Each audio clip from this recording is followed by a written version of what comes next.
This morning, we want to get right to those findings from Kinder Institute. Joining us live in Studio A this morning is Steve Sherman with Kinder Institute. Thank you so much for your time this morning. Thank you for having me. We appreciate it. Talk to us about the need for affordable housing here in Houston.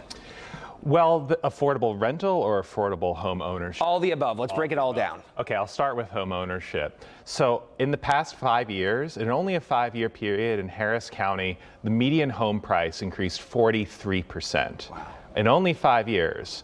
And over the same 5 years, person's buying power, household buying power, only increased 2%. So there's this ever-growing gap between what's actually out there and what people can actually afford. Mm-hmm. Which is, as you said, increasing. Mm-hmm. That's what it looks like for home ownership, that process. What about renters? So that was the focus of the report we did last year on the state of housing in Harris County and Houston. And one of the key findings, I think, is that the problem is actually worse than we even think it is. So the normal way we calculate how renters may be stressed or paying too much, we estimate that 50% of Harris Countyites are rent burdened.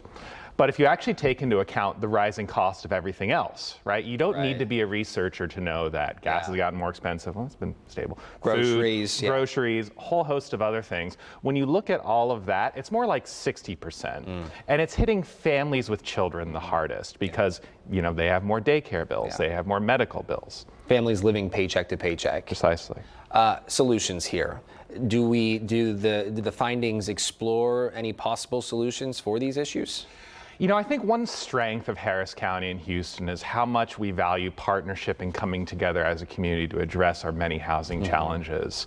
You know, you think about how Houston and Harris County has become a model for addressing homelessness. And that's been through a concerted effort and partners across many different scales, both public and nonprofit.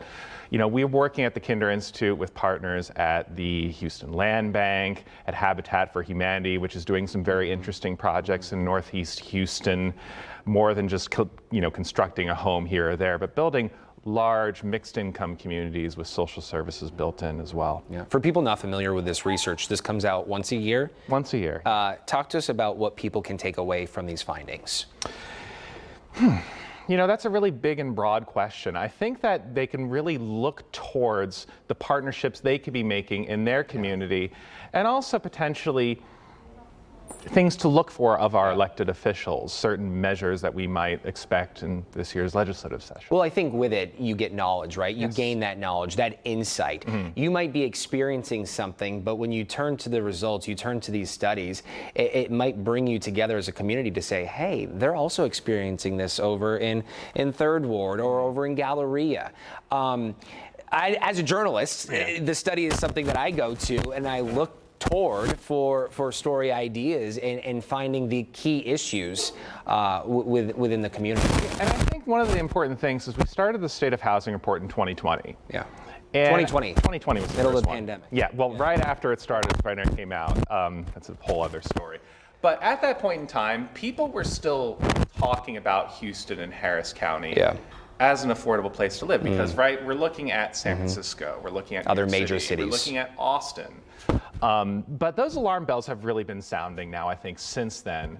And I think we're at this inflection point right now where Houston and Harris County, you know, compared to other comparable cities, places like Dallas, Chicago, these kind of not the biggest places, but second, third biggest metro areas, we're still relatively affordable compared to them. But you know, we're at this inflection point where we could perhaps risk losing our reputation as an affordable city for good, which I think Austin, by this point, certainly has. Yeah. Well, thank you so much for joining us this morning. Thank you for having with us. the insight for people interested in looking at the research themselves. Where can they go to find it?